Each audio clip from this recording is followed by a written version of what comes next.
Marinir Rusia menghancurkan posisi tembak angkatan bersenjata Ukraina hingga menjadi debu bersama dengan howitzer di wilayah Kursk. Rekamannya diunggah dan ramai beredar di media sosial Telegram pada Sabtu 7 September 2024. Pengintai Rusia bekerja keras dalam membuat kelompok musuhnya dapatkan kerugian besar. Di tengah hutan wilayah Kursk, militer Rusia mengidentifikasi posisi tentara Ukraina yang bersembunyi dengan senjata.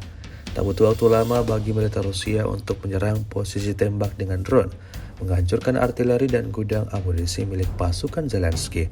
Hasilnya sesuai dengan apa yang diharapkan militer Rusia. Hantaman drone Rusia menyisir habis semua yang ada di sana.